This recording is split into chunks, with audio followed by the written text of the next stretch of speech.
This is Professor Davis, and here we are with your topics checklist for sections 3.2, 3.3, and 3.4. In this chapter, our focus is on descriptive numerical statistics. In chapter 2, our focus was on graphical descriptive statistics.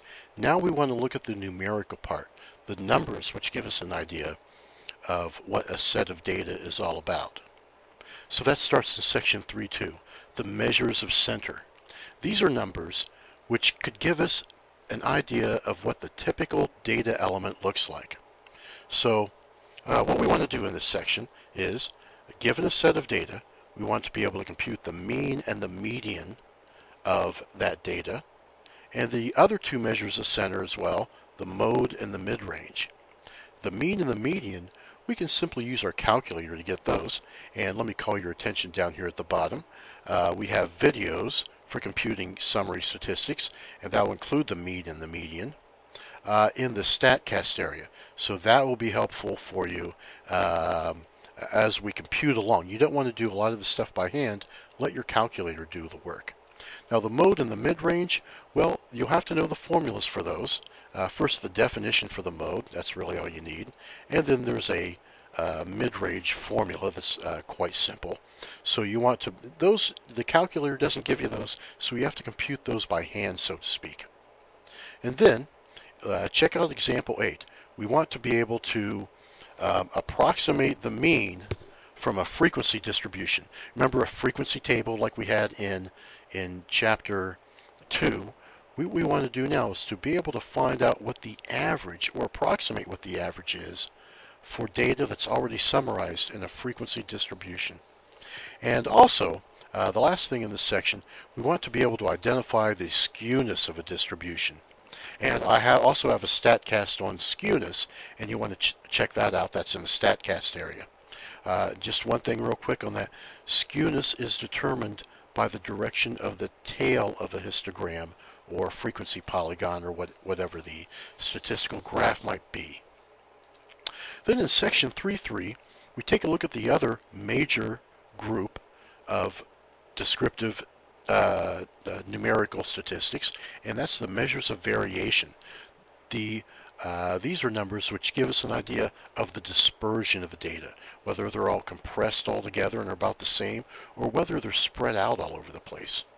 So we want to be able to compute the following given a set of data. The range, that's the difference between the highest and the lowest number, when we subtract them. And then the sample population, the sample and population standard deviations. Now, before I go any further, let me just mention about the standard deviation. Don't bother learning the tabular form on computing the standard deviation. There's really no need for it. Just simply be able to enter the data in your calculator and let the calculator compute the standard deviation for you.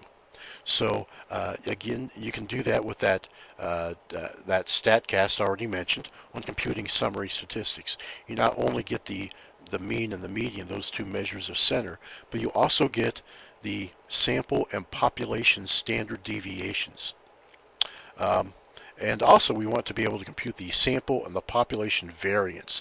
That's pretty easy to do. Once we know the standard deviation, we simply square that value, and that gives us the variance. So we have to do that by hand. There's no explicit calculator output for it. So we simply write down the answer that the calculator gives us for the standard deviation, square that number, and that gives us the respective sample or population variance. And then the other point of emphasis in this section, section 3.3, is the applications of the standard deviation. And there's 3 of them here that we'll need to know. First, the range rule of thumb. That's a way we can approximate a standard deviation if we only know the biggest and smallest values in the data set.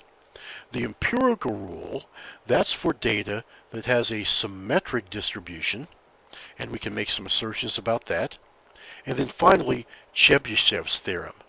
Chebyshevs Theorem is used to make a lower bound approximation. This is the least we can say about this set of data. It's somewhat of a weaker rule than the empirical rule, but it doesn't make that assumption that I just spoke of, that the data has to be symmetric. The data can have any kind of distribution, and we can apply Chebyshevs theorem. So make sure you look over that. And then finally in section 3.4, we want to talk about the measures of relative standing. In other words, the measures of position and box plots. So we want to be able to compute the z-score and to identify unusual values. Unusual values are defined by numbers that are more than 2 standard deviations greater or less than 2 standard deviations to the left or less than the mean. So we can simply count those up and find out what those boundary values are. So we want to be able to identify unusual values and to compute a z-score. That's critical for us for later on in the course. And then we want to be able to find the percentile of data, of a given data value. In other words, we have a set of data and we pick out a number. What's its percentile rank? In example 2, you'll see a very simple procedure on doing that. So on your calculator, you want to be able to determine the 5-number summary, and then from that 5-number summary, compute this value, the IQR, the interquartile range. The calculator will spit those numbers out. And to get the 5-number summary, we go back to our very first screen we talked about on computing summary statistics. If you compute those using that var stats command, scroll all the way down to the bottom, you'll see the 5-number summary. And we also want to be able to graph a box plot. Now, I have a video on graphing box plots, and that's available in the StatCast area too.